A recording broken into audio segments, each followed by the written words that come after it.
Bonjour tout le monde et bienvenue pour la guidance générale du mois de novembre que nous allons regarder avec le Béline. Donc nous allons regarder d'un aspect global et général les énergies, puis ensuite je vais vous faire choisir une carte qui va vous représenter ce mois-ci. Donc j'ai déjà tiré les cartes. Ce mois de novembre, on va travailler en termes d'énergie sur la notion de perte, de vol et de personnes également qui nous entourent. Ça ne veut pas dire que quelqu'un va nous voler, ça veut dire que il faut travailler en fait cette notion où on a l'impression de manquer de quelque chose et de faire attention à l'entourage qui nous entoure. Est-ce que ces personnes-là plombent nos énergies? Est-ce que ces personnes-là vont nous mener à une perte financière? Est-ce que ça serait peut-être le moment de changer de partenaire? Quand je parle de partenaire, c'est peut-être partenaire professionnel, de manager, de fournisseur. En tout cas, il va y avoir une restructuration qui va être faite à ce niveau-là. Et on dit qu'il va y avoir une prise de conscience sur les éléments extérieurs, ce qui nous entoure et pour notre bien-être. Donc, ça va être un travail de bien s'entourer et de faire le tri autour de soi. Concernant en fait la renommée, parce qu'en fait réellement vous allez travailler pour comment vous beaucoup plus briller, beaucoup plus vous retrouver, et ça passe parfois aussi par l'entourage. Et cet entourage, il va y avoir un énorme tri qui va être fait. Il y a aussi une question d'abondance. Vous allez travailler en fait sur l'abondance ce mois-ci. Les énergies vont vous pousser à creuser à l'intérieur de vous pour évaluer comment gagner plus d'argent, comment être plus dans l'abondance de manière globale et générale. Vous pouvez avoir une période où vous avez l'impression que il ne va pas avoir d'évolution, ça ne va pas avancer. Ça va prendre un petit peu de temps avant qu'il y ait des déclics. On parle de nouveau départ au mois de novembre. C'est normal puisque on va dire que la nouvelle année en termes énergétiques vient de commencer.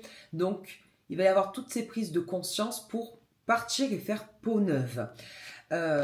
Et à la fin de ce mois de novembre, vous allez complètement changer d'énergie. Ces énergies-là n'auront plus lieu. Il va y avoir tout ce travail de fond qui va vous permettre de vraiment faire peau neuve et repartir sur quelque chose qui sera plus bénéfique pour vous. Donc ça peut sembler désagréable, mais en réalité, ça ne sera que bénéfique. Maintenant, on va regarder la carte qui vous représente ce mois-ci. Hop. Donc du coup, la carte qui vous représente ce mois-ci, vous allez choisir une de ces lames. Carte numéro 1, carte numéro 2, carte numéro 3. J'espère que vous avez choisi. Pour ceux qui ont choisi la carte numéro 1, nous avons la carte du printemps. Qui dit printemps dit éclore. Donc il y a vraiment quelque chose qui va émaner de ce mois-ci. Il y a vraiment des nouvelles idées, des nouveaux projets, des nouvelles résolutions. Il va y avoir vraiment ce renouveau pour ce mois-ci pour vous. Comme si tout allait en fait donner naissance à quelque chose, et on le voit avec le printemps puisque tout éclore autour de nous. Pour ceux qui ont choisi la carte numéro 2, nous avons la carte de Sherazade. Et là, ce que j'entends, c'est que vous, la carte qui va vous représenter, c'est votre vibration. Ce que j'entends pour ce mois de novembre, c'est qu'il faut que vous travaillez plus votre mindset, plus que vous travaillez ce que vous dégagez, votre vibration. Ça va être la clé pour que le mois de novembre vous soit bénéfique, puisque Sherazade est quelqu'un qui attire autour d'elle. Et il y a également cette notion de il faut faire le tri dans son entourage, puisque on attire ce que l'on vibre. Donc vraiment vous, ça va être vraiment axé sur qu'est-ce qu'il y a autour de moi et comment je peux changer moi pour pouvoir attirer autre chose. Et pour ceux qui ont choisi la carte numéro 3, nous avons la carte du destin. C'est l'araignée et en fait, vous êtes pris dans cette toile.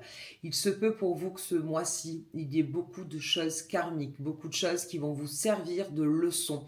Certains événements vont arriver, c'est écrit pour que vous puissiez vous évoluer. Donc, la meilleure chose que je pourrais vous dire, c'est de lâcher prise, parce que tout est enseignement. Donc, quoi qu'il arrive, prenez toujours du recul par rapport à ce qui vous arrive pour vous dire, ok, qu'est-ce qu'on veut me dire là, si on me le met, si on me met cette toile devant moi, c'est pour une raison.